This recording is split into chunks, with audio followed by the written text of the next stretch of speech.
Welcome back to Friday 50-50. It's always nice when we start and you're giggling and nothing's happened yet because I've been doing a pre-show show. You do. Well, what happened? Do a warm-up act. Yeah, warm-up act. I like have the applause sign up for the audience, but the audience is you. What we were just talking about was you laughed and then I copied you, and I was talking about this video that Andy and I made in the car, maybe coming back from a celebration or something. I definitely had a couple. And I said, let's tape what Australians sound like at the pub. So I'm going, "Wah, wah, wah." You know how women do that, the screeching one. Oh, and he's going, yeah, yeah, yeah, yeah. I can't do it like he does it. He does it so funny, that man, middle-aged man, yuck. You know, like, yuck, yuck, yuck, yuck, yuck. Oh, God. You hear it all the time. When I'm up on site, men are doing that, and you're like, stop forcing it, mate. Wasn't that funny? Anyway, so I'm cranky. Why are you cranky? Well, premenstrual, I think. But it hit me like a ton of bricks today. I was fine. And then I was like, I'm cranky now. So we'll just say that that's in the background. And I'll try not to laugh at you telling me that you're cranky. No, it's fine. I like it better. It's better than you going, oh, no, that's no good. Or the worst one, cut it out. That'd be the worst one. If you go, you can't be cranky, I go, right, now I'm doubling down on it. Yeah. Oh, no. I'd never presume to know how you felt about something, Tam. Thank you, Danielle. Thank you. Other people, maybe. Not you. So a couple of episodes ago, I don't know which order we're going to put stuff out in, but in one of them I showed my feet and because I was showing my toenail polish, and then Grayson went, what have you done? We're now going to get this terrible audience of freakish feet people. And I was like, what are you talking about? Because I'm very old and don't know about these things. And then I was watching a show last night. Oh, I know what it was. I was watching Tyler Henry, who's a medium. I love him. He's easy to I love, love him. He's easy to love. But I did actually get a little bit cynical. I've watched a few in a row and I'm like, uh-oh, there might be a methodology going on here. Like I was a big Tyler believer, so I won't ruin your dream. I won't say more. No, but on is that it, the one on Netflix? yeah. Yeah. But on it, him or someone else goes to show their feet and then they go, I won't because of the foot fetish thing. And I was like, oh, that's what Grayson was trying to teach me about. I don't care, wherever we get our listeners from. Yeah. Welcome. They're not going to get much footwork, are they? That was a one-off. Yeah, so the crankiness aside, foot fetish aside, Australian middle-aged men laughing aside, it's felt like quite the deluge of self-development has been happening. Really? A deluge? Yeah, deluge. Say more. Like when Hazel arrived in Cairns and went, this can't be Australia. It's been good, but one thing after the other. So the latest development has been, how did it work? Okay, I go to share something positive. I think I went to share my post about being in Queensland and I noticed my reluctance to do it. I was like, don't show off. Don't say you've been doing something fabulous. Other people might not have had a good week. Like, you're not meant to do that. You're meant to do 50-50. But what I realised was my commitment was to the lower 50, not the upper 50. And you know what I realised? What? It's all connected to the same stuff, because the reason I'm comfortable sharing about why I'm not doing well is because when I did well, I didn't get rewarded for that. I was told I was a show-off and too much and everything else. So when I go to be confident or go, actually, I'm all right at it, that's what's historically brought me pain, because I've been told, get back in your box. So it hasn't just been... Fascinating. It hasn't been, oh, I'm no good and therefore I can only tell my shit stuff. It's been, that's what I'm safe to do. And if I do the other, I'm going to have the same problem I had all those years ago when I was being little gung-ho Tara. That is very profound. I really like that one. So you share your success and you're not afraid of other people's stuff. You're afraid of that get back in your box now. Yeah, so I thought I was all brave and everything, sharing how I'm not doing well. And at times it is brave. I can feel it because I'm in the wrong space to do it, but I do it anyway. So like everything, 50-50. But I notice, I'm much more comfortable sharing the difficult stuff. And when I go to share that I'm good at something or whatever else, I have all this discomfort come up. I realised, of course, it comes up because you were told, get back in your box, don't be too much. And so now the challenge actually is ironic. It's not about sharing the bad stuff. No. It's about sharing more of the good stuff. Sharing the good stuff. Yeah. Yep. And that feels a lot more uncomfortable than the other. So I thought about it and I thought I don't want to lose the 50-50 because I do like the idea of continuing to be real. So if stuff's There'll going, always be some. of course, well, it's always tons, like tons, you know. But I thought, actually, ironically, somewhat the next challenge is actually going to be saying what I've realised or what I'm already good at or, God forbid, having an opinion on things. Because I'm very opinionated, actually. Me too. I haven't shared it like that because I haven't wanted to pretend I'm an expert, so I haven't wanted to share from a point of expertise. But the truth is I do actually have expertise and I can comment on things and people can take it or leave it. We're at a dangerous time now, Danielle. I literally put on LinkedIn today, get someone else to pick up your kids so you can see me talk at Women in Leadership next week. Did you? Yeah. I haven't looked yet. Yeah, I said, get someone else to pick up your kids, ! And then I put in brackets, bit pushy. I could at least use the magic word. And then I said, no, but if you're already going to be there, I'm the last cab off the rank, second day. Hang around for the show. I said, what I want to do is help you get the best doggy bag of takeaways because my session, it's a little bit loosey-goosey how they've set it up for me, but basically it's like, let's have a look at the 2 days, let's have a look at your strengths and weaknesses, let's have a look at what you want to action. And actually it could be quite a nice wrap it up with a bow in my inimitable style. Intimidable. What's that word? Inimitable. Grayson, what's that word I'm trying to say? Inimitable? It's like when you say my own style. Right. There's in my own style. Great. But, you know, now I've done that thing again. I've promoed, so now I've got to make it really good. But I feel quite happy about that, actually. I feel like really trying to think, what can I do with my time? This episode will come out after. So this is the there you go. And then after, I'll be able to say, okay, here's what actually happened. Yeah. So, so that's been, I think, good. It's a good revelation. Yeah. It was like that sort of clarity of stuff has kept coming up like, that's why. You know, like one after the other, that's why that. And it feels like I'm sort of unwrapping a, what do you call it, pass the parcel. Yes. You know, pass the parcel now, there's a prize in every layer, so no one's disappointed. That's so Showing indicative. my age now. Yeah, but that's so indicative of generational difference, right? Yeah. Because what happens is the parents all stand around going, far out, man, a prize in every layer. Like, can anyone handle any level of disappointment? And then the kids are like, where's my present in my layer? Yeah. It's interesting, isn't it? Yeah. Our next guest, Trina, Sunday, we talk about such things around this idea of the generational difference and, fascinating. It was fascinating. I really enjoyed that part of the discussion. It was very insightful. Yeah, it's a big topic. And then another lady who I'm going to have on here next year, her name's Tanya Hallett, or Tanya Hallett actually. We were talking about our tricky names. Tanya Hallett wrote this great piece on LinkedIn the other day on Gen Z and how to understand them. And I shared it. I was like, there's the gold. If you want to know, you know. I tell you off for talking into your cup again. Nah, I'm in that mood today. I'm like, just deal with it. Grayson gave me a thumbs up. That's good because I just looked at him scared. Like, what am I going to get? Grayson, are you Gen Z or Alpha Gen? Do you even know? Gen Z, I think. Yeah, he's Gen Z. I think my son is Alpha Gen. This actually could be a very short chat today because I don't know. Oh, yeah, one other element.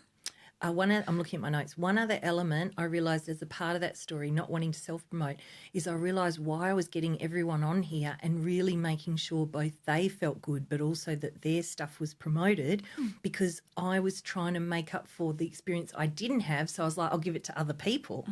I'll have them feel good. I'm on board with that largely. I think it's great. I enjoy it. I feel like it's a wonderful contribution I can make to them and in general.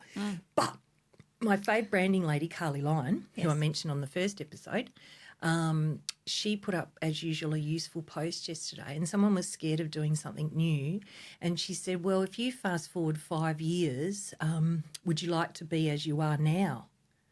And I actually got a really bad reaction to that and the bad reaction was around the self-belittling part of me, this sort of topic we're talking about. I was like, in 5 years, I don't want to be banging on about how I'm not good. Like, it's all right if I can talk about things authentically, but I don't want, okay, what it is I didn't want to not get over this thing that I've just said. Like, if in 5 years I'm still pretending I don't know stuff, that kind of made me feel a bit nauseous when I thought of it. Yeah. I was like, nah, fuck that. Yeah. Like, I want to be doing what I want to do. I want us to have lots of listeners. I want to be truthful, but I don't want to be stuck in not taking risks around all it. Like, I was like, Yes. nah. This is, so far has been fine. It's been part of the journey. We Yes. wouldn't have got here if we hadn't done what we've done so far. Yeah. But it's not going to stay like that forever. Yeah, we're in it to grow. We're in it to grow. We're in the grow. arena, and we're here to put on a performance. Are we? Just going to have my Mercedes moment. I've got to take the car in for the first time next week I've after. got to take mine in for a service. Do you just get scared when you have to? No, it's just always around Christmas time. I really need to change my annual service time because that's just a really busy time of year to be. Yeah. This time of year, it's so much in the diary. It's I really don't have that much in my diary. really. Oh, mine's chockers. Maybe I'm not very popular. I mean, people make Oh no, I'm saying yes to too many things. I haven't been offered too many things. But, like, I love it. I love that I'm not too busy. But then I think, what kind of life have I set up that it's not as busy? Other people have a these good one? mental calendars. They're, oh, my God, Christmas. And their eyes get wide and they look all panicked. And I'm like, well, you and I are going out for lunch. I'm going on a meditation retreat over East. I got Sam's last day of school. Yeah, you have a lot in your diary. Do I? Yes. Yes, you do. Oh, my God. I totally do. forgot to mention another bombshell moment. Oh. So I'm at my high school friends on Saturday having a lovely time. Hi, everyone. Everyone who's listening, because not everyone has yet, but no worries. No, that's actually a joke. What I say to everyone who looks at me guiltily and says, I haven't listened to your podcast, I go, I don't listen to podcasts. And I certainly don't listen to someone banging on about their life. So don't worry if you're not listening. It's all right. And you might have a good time if you do. Yeah. Anyway, I'm with my high school friends and we're talking about different things as usual in life. And one of my friends, who's a very good friend, she's a lovely person, we're talking about ADHD and she goes, Tam, I think you've got ADHD. And I said, oh, really? And she goes, yeah. And I said, why do you think? And she said, and she looked at me like, I think she's a bit worried she might be going to offend me with what she was going to say because we're in the whole group. Anyway, I said, oh, tell me more. And we hung back a little bit later after everyone had gone. And she said, look, there's this and that. And she said some of it's shifted because one of the things I used to think was, you're always sort of thinking about what's next, what's the next idea, what can I do? But she said, now that you're doing this, i.e. the podcast, she said, you kind of stopped doing that. And I said, yeah, I don't think that was ADHD. I think it was, I really want to live my purpose and passion and I'm not going to rest until I find it. Yeah. But then another suspicious thing happened, or two things, actually three things. Andy agreed and said, I just haven't wanted to mention it. And he has it. He has it. My girlfriend who also has it said, yeah, probably. And I said, why didn't you say it? And she said, I don't think there's any use in preemptively. And she said, plus it can land the wrong way. And, people realise, she's a counsellor. She's a very clever cookie. Yeah. She said, people realise things as they're meant to. And then she discussed with me, there's pros and cons to actually realising it and getting medicated because she realised it, got medicated, has become a machine around her work. But she commented to me that she's had less creativity and she's been less balanced. She's working harder. She loves her work, so that's happy. Andy's been the same. He's very, very hardworking and has been able to take on more and more stuff and cope better. But are things around the edges getting missed? No idea.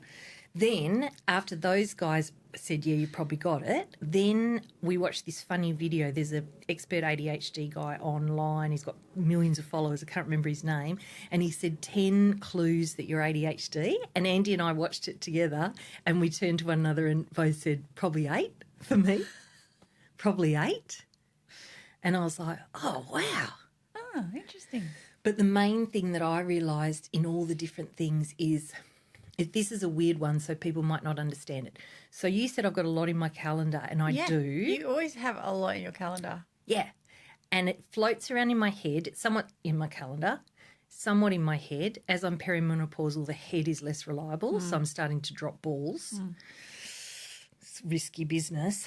And they said this example they gave is where ADHD people, they don't want to try and organise the balls in the head onto the page. It's very stressful. So Andy at the moment is systematising using Monday.com. He's like, can you please write down? And as he says it, I stiffen and go, no. And he's like, it won't hurt you to have everything out of your head. And I go, yes, it will. And the process sounds torturous.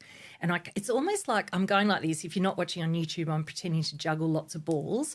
And he's saying to me, write them down, and I'd have to go like this and have all those still going. I quite like the analogy. I'm still juggling with one hand, non-YouTubers. I'd have to go like that, which would be impossible, and then I haven't written anything down and all the balls fall and I've lost it all. And they say that's an ADHD thing, that experience I'm having, that I couldn't possibly organise my thoughts or I'll lose them all. And there's actually a diary. I gave it to my friend and instantly regretted it because it turns out I need it. So then I ordered one for myself. It's called something like Creator's Friend is the brand, and they're these notebooks for people with ADHD. And when I opened it to have a look for myself, I thought, I can imagine taking them and putting them in there. Really? Wow. I know. Interesting. I know. God, how many disorders do I have, man? I bought a pill thing off Temu, which I'm not meant to shop on Temu anymore, but I did one last run because Sam needed an electric water shooter for his last day at school. That's my reason. Anyway, it's this fantastic little bag, and it says all my fucking pills, and then it's got pictures of the pills. But I was joking with my friends the other day at lunch. I'm totally assisted living. Like I've got meds, I've got vitamins, I've got hormones that I spread on different parts of me. Yeah. I've got my CPAP machine. I've got a mouth guard. Oh, yeah. I can't go on Survivor. Or alone. Or alone. I would be alone and then dead. It would be a very quick episode.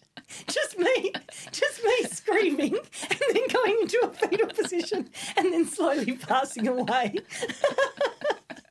The producers are like, where do we get this woman from? She's not ready for alone.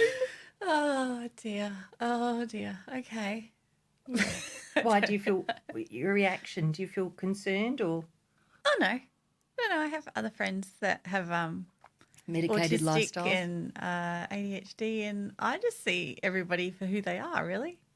Like there's this lovely girl that comes to improv and she's got like all of her sensory stuff. Yeah. And she's got names for her, and I just like talk to that. I'm like really, I just talk to the creature. Like I'm just, if that's you, yeah, I'm in with you. Yeah. And oh my God, the creativity. Yeah. Of these people in our class with autism and other, just the imagination and the it's so this is beautiful. the question. So I just take people as they are. I'm not worried about if you are happy with you, then that's fine with me. Yeah, the thing that I love that is very nice. And I think it's true. I think it's the way to approach the world to get the best use. But also that's the fundamental question. I haven't spoken to Andy about it, but having spoken to this other friend, I was like, I am going to go and get tested because now I'm way too curious. And find out and that'll be in a year because they're all just churning through ADHD people at the moment. But I'll be interested to see what I decide around taking drugs. I was going to say, does it bother you, like the way that you live your life? Are you unhappy with? I was very surprised that my friend thought I had it. I didn't get that sense of immense relief when you go, that's what's been going on. I have more like Luna when I talk to her too much and she doesn't get all the words and she just moves her head from one side to the other. That's how I felt with my friend, like, really? Why do you say that? I'm moving my head on YouTube. Yeah. So I was kind of left with this experience of like, And then the main feeling I got was, okay, if I am, there might, because the one thing I would change if I could is how I do not structure things. So having all those balls in the air, I'm starting to drop them. It's not okay. And how do I pacify that part of me? But I don't want to lose the me that's talking here because this is the me that I like talking from. Yeah. And I suspect if I was too, I don't know, I don't actually know whether it would have impacted my creativity or my weirdness in a bad way. Yeah. We'll find out. Yeah. Stay tuned for the next year to 18 months when I come back with my diagnosis. I did a quiz online. It came back really high. like you have it, almost in caps. And it wasn't a buy one kind of quiz. It wasn't like, now you've got it, now you have to buy I stuff guess it's off us. about how is that affecting you and how is it affecting other people in your life? Like I remember you saying with Andy you were quite relieved when he went on medication. That was wonderful. So it might be the same in I was going to reverse. say. I might have to ask him how much he wants me medicated. But you know, I've got so many issues. Emotional, hormonal, health. It's what's what, Danielle, really. Yeah. You know, like what is what? And then sometimes things are complementary though. Like the things that you find, like I love that you are all ideas. Yeah. Which is different to me. But I like that about you. I like that we're different like that because I can't think of the things that you can think about. But, you know, get me to take those balls, label them, put them in alphabetical order, colour size, systematise them, and I'm all over that shit. Well, to be honest, I did have that thought. Is it just a matter of finding the harmony with a compatible... Yeah, so I literally thought of you. I thought of my style, your style, Grayson, and I thought because of the miracle of this gift, I don't have to worry on this side of things. Yeah. I don't have to worry about much because I just go, yeah, that looks good to me, and then you take care of it. So I feel like I'm doing my role because I don't mess with you guys, and then you're doing everything for me in all the organisation. I think probably at home or in the business, I don't have you. Yeah. Probably a conversation offline. Could you also be you? And then because Andy's dealing with his own stuff, his busyness and he's my husband, which makes things super messy. Interesting. I mean, I think if I had you at Discern, we wouldn't even be having an ADHD conversation. I'd be like, I don't need to do that. I've got Danielle. Yeah, you got someone else. And I think people do have that person. Yeah. You know? And then opposite to that is my structure, you know, is also I don't know what the right term to use it. Like, is that all? That can sometimes not be healthy. Like, it goes too far the other way too. Yeah, like, I have too much structure, too many conditions, too many reasons why I can't do something when I should be able to do it. Yeah. Do you know, like, as much as, I guess, on the ADHD you can come up go with in too one many direction. things. Yeah. On the other spectrum, I had a session with my coach this week about this sort of self-imposed limit of how much I can be, how much I can earn, how much I can whatever. Because to me, there's rules about things. There's structure to things. So now that I'm kind of pushing up against all those in my new, you know, course of life that I'm on, we were exploring that and trying to, not trying to. I'm seeing through that, and that is. But I guess for me, that's more of a behavioural type thing. Whereas for you, if you do have ADHD, it's it might be different type of neurodivergent. I can become one of the neurodivergent people. Yeah. I think we're all a bit neurodivergent. But well, I think everyone's got. But their it's thing. interesting because you say, okay, the structure can keep you. You know, Limited. limited or in a box you don't need to be in. Yeah. But, you know, cultural beliefs, I can be as wild as I want in terms of ADHD, but I'll still have limits on my thinking around success or income. So it's interesting what matches what and where it comes from. But I think you're right. It's basically about all creation of what else is possible. If I take away this BS story that I thought was real, what do I do, you know? Yes. Yeah. Yeah. Yeah. And then what are the tools that you need to take away that story? And sometimes it's medication and sometimes it's just coming to terms with your BS, isn't it? Yeah, and like's been happening for me, realisation. It's actually one of the reasons why I think that Hugh Laurie thing about it's terrible for people to wait until they're ready is true, because I can feel like this thing is continuing to develop. It will continue to develop. What I do will continue to change. If you and I hadn't started with me going, what now? What are we doing? And just roughly talking about what I thought it was for and then talking about the different things over time, I couldn't have walked in now and gone, hey, I've realised 16 things. Let's start from now. It had to start when it started. Does that make sense? It does. It does. So it's the start, I think, is always going to have a level of imperfection and a level of what are we doing? But I get now why, and Carly Lyon talks about it, Hugh talks about it, lots of people talk about it who've got on the dance floor, taking the risk of I'm going to get on and I don't even know what dance I'm going to be dancing to. Oh, yeah. Yes. That's very brave.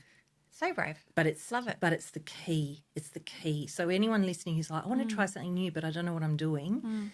that's the bit where you start. Like that guy, like that Tim Ferriss said, when you feel like you're naked in the street going, what? That's you're probably on the right path. And it's not always that exposing. Like as I sit here now cranky and having new realizations, I feel more grounded than other times when we've talked, and I feel like, I'm writing poems about being on the peak. Yes. Today's less like that. It's more, I don't know, we're figuring it out. So it feels kind of better and more grounded and on it goes. Why can't the world just accept everybody? I think that's what bothers me too about, it's like conforming, and as an introvert, I'm like, I don't like a noisy office. I don't like going into these big open plan places, but the world has said all offices will be open plan nightmare and noisy. But I also feel for neurodivergent people as well, because like, why can't we have just more inclusive spaces? And I think maybe it was the conversation earlier with Trina that's got me thinking about diversity and be your best self. And why don't we have more environments to encourage that? Well, I think there's a few different things in play. Open plan is a financial decision, whatever other story they want to say about it. It's just same old commercialism dehumanising people. So basic, and I sound cynical, but I am. About that. I don't appreciate the lack of humanity in business. I have talked on this topic before here. Yeah. And then you've got, why don't people appreciate one another? Because they're not comfortable with themselves. Plus, from a primal point of view, cave person point of view, only 12,000 generations ago, you had to be exactly like the tribe or you were flung out. So all of us are trying to fit in. We all think we're going to die if we don't fit in. Then those of us that feel a little bit rebellious try something rebellious but then want to sneak back into the tribe or get reassurance another way. So, but you're right, because that's heaven, what you just described. Oh, gosh, heaven is the brilliance that comes out of like my autistic friends. Like, just like, how the fuck did you think of that? Like, that's just legendary. Oh yeah. And I'm like, that's what we need in the world, ideas. Anyway. I mean, at least the good thing is it's heading in that direction. No, I'm grumpy. Oh, sorry. I'm sorry. That's all right. Normally I arrive grumpy, you make me feel better, and then we both feel happier, and I'm like, right, I'm grumpy. We're all getting grumpy. We're all getting grumpy. Grayson, I don't know if Grayson's listening. No, he doesn't. Not. He's not. No, he just shook his head. But he heard his name. He's like Luna. Will there be a treat? I don't know if you love that reference. You're not like Luna. You're a special snowflake who's Grayson. So we appreciate it. But at least the world is heading in that way, and a little bit BS pretending, but it will, of course, naturally keep going. And this younger generation, man, like Sam, honestly, I said to him one day, I'm not allowed to talk about him on here. He told me I haven't been asking permission. Another child that you know of his generation, I said to him one day about two friends he had and there were siblings, and I said, which of them do you like better? Just like curious. Mum. And I said, what? And he goes, that is so mean. And I said, what's mean? And he goes, asking me which one I like better. I like them equally. I was like, mate, I'm not asking about your children where you have to pretend you like all of them the same. I can say that because I got only one child. I'm like, boom. But then I was with my high school friends and they kind of nodded sagely about how there is a secret favourite. But yeah, he was like, I was like, it's not even rude. I'm just saying, like, if you love 150, you can love 175. It's not like I'm saying you have to hate one. He's like, I can't even believe you asked me that. That is so mean. That's so refreshing. Right? Yeah, I love it too. And then Andy, oh my God, anything where I get opinionated, he's like, I hate tribalism. Tribalism is why we're in the situation we're in the world. You have to think in a nuanced fashion. And he's actually helped me because now I'm getting much better at going, I largely disagree with that, but there'd be a reason people think that way. And it's actually helped me to become less tribal. And then you get on Perth Hills chat forum and go, oh my God, the end is nigh, because people are just so basic and so hateful. Unless it's about a dog and then they're loving. But if it's another human, vicious, man. Everyone just wants to feel good about themselves, even if that takes totally hurting or belittling someone else for their own pathetic ego. Yeah. We really I don't need read to turn comments the mic anymore off today. What kind of, like Facebook comments? Twitter and all that. I just go and I follow my people and I read what my people say, and then I do not open comments to read them. That's clever. I've noticed I'm feeling much better about the world. It's very clever. And you know what they say? Don't respect the opinion of someone you don't respect. Yeah. I love that one. That's a good one. Don't respect the opinion of someone you don't respect. It actually takes most people out of the game. If I think, okay, well, who do I actually respect? Not that big a group. So why am I caring what X, Y, Z thinks? And the other day I had this amazing thing happen where I've been trying for years and years and years to believe when people say, that's not even something you've done, that's the other person's problem. And like a lightning bolt, I actually realised it isn't me, it's them. Oh, the pain just disappeared. I was like, oh my God, it's true. It's not me. This is not my responsibility to carry. Oh, it was so lovely. Highly recommend. If you're someone like me that tends to take everything on, blame yourself for anything that's happening, figure out a way it can be your fault, try that one. It's not you, it's them. Yeah. And you're such a good listener too. I've noticed that now. You remember everything I say. Oh. Is that a good thing? No, because then you say to me, oh, when you said that, are you okay? And I was like, I don't even remember that. I don't remember saying it. Well, that's what we were talking about the last time we talked, when we were saying that I see people and sometimes that's good and sometimes they don't want me to see them. Oh, yeah, that's true. Your other superpower. You've so many. That's very kind and untrue. No. There's a couple. I've got a couple. You have heaps. No. You have heaps. I see them in everyone. Okay. All right, I'll take Don't it. feel sick. I'm not putting you on the spot. Okay, I take it. I see everyone's special powers. Lovely. Absolutely take it. I do. I have heaps. You're right. You do. Yeah. That's why I like you. That's why you're my friend. Oh, that's very nice. Yeah, well, you know. What else are you going to talk about today? Nothing, I don't think. And I think Grayson just pointed at the clock, but he might have been stretching. As I frown now. I when I'm in training, I'll just look at the camera for people watching YouTube. When I'm thinking, I go like that, and people think, "What on earth? Why are you giving me that dirty look?" And I go, "What?"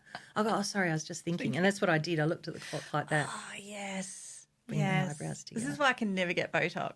Because Why? I'm like, how will people know Whether you're thinking or whether you're annoying me or not if they cannot see this know. line in my forehead? I'm this very is how annoyed with you. This is how I communicate. I know, So you can't take that away from me. right? I've got to use my face. I have to use my eyebrows. I'm an eyebrow user too. Me too.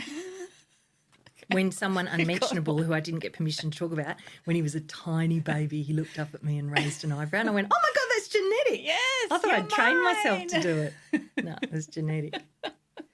Sorry, I feel like I've taken you off track. No, you haven't. There was no track. I don't know how I feel now. I kind of feel upset that there's lots of things you think I'm good at. That's a weird reaction. I like that, of course. Oh, does it come back to what you were talking about at the beginning of that you can't be great at things because you can't talk about them? I don't know.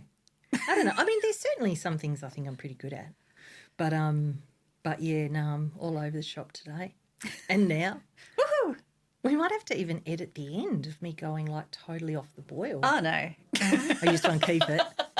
We've learnt from that lesson. You kept me running down to the room. But how did that turn back on me? You look like an angel compared with me.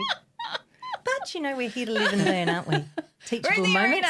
We're in the arena. Woo. All right, let's wrap it up. We're going to go and get the unmentionable smaller person from school who's definitely not sick. Love you. Bye.